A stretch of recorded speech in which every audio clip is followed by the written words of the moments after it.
राधे दुबे जी। जय श्रीमन नारायण महाराज। श्रीमन नारायण महाराज जी।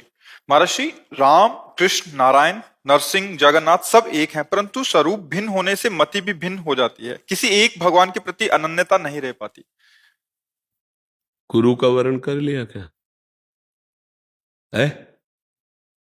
हाँ, तो बच्चा जब तक ब्याह नहीं होता तो सैकड़ों फोटो लड़की देखती नहीं देखती, लेकिन ब्याह होने के बाद अगर दो ही फोटो देख ले तो फिर गंदा भाव माना जाएगा, नहीं माना जाएगा?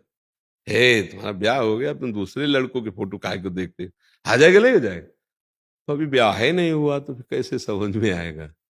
गुरुबिन होए कि ज्ञान, गुरुदेव का आश्रय ले लो और वो जो नाम बतावे और गुरु रूप बतावे ठाकुर जी का, बस उसको पकड़ लो, निहाल हो जाओगे, वही है, कोई दूसरा है ही नहीं।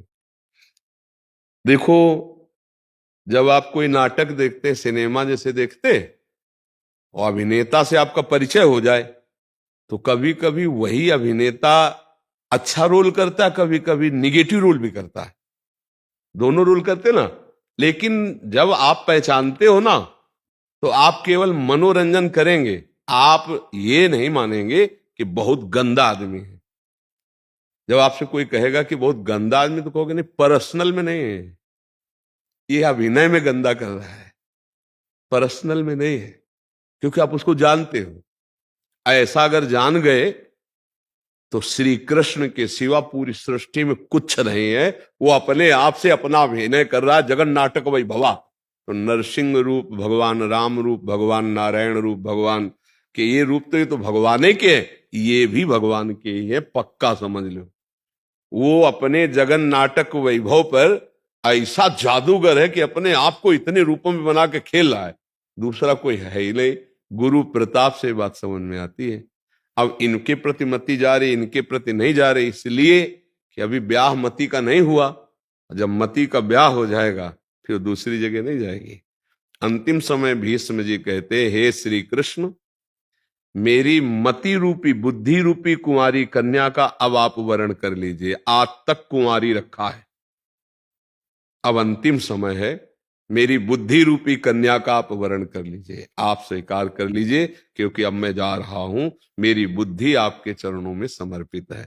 कुंवारी रखा है, भीष्म जी ने कहा अभी तक, हाँ अभी तक बुद्धि में किसी और का वर्ण नहीं कि आपके सिवा, अब आप अपनी वस्तु को स्वीकार कीजिए। भगवान विविध रूप धारण करके लीला करके उनको भ्रम में डाल सकते हैं जो भगवान का भजन नहीं करते। जैसे जादू दूसरों पर असर करेगा लेकिन जमूरे पे नहीं, जो उसका है।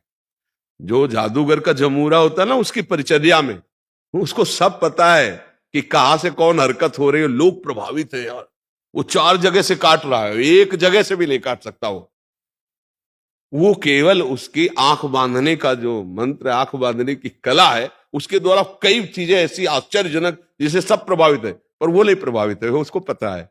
ऐसे ही भगवान का भक्त जानता, घोर से घोर लीला या सौम्य से सौम्य लीला या प्रिय से प्रिय लीला, वो तीनों में अपने भगवान को देखता है। ये सतोगुण रजोगुण तमोगुण की लीलाएं हो रही, भगवान ही है, और वो तो भगवान की दिव्य लीलाएं हैं, जो वो प्राकृतिक माया को थोड़ी है।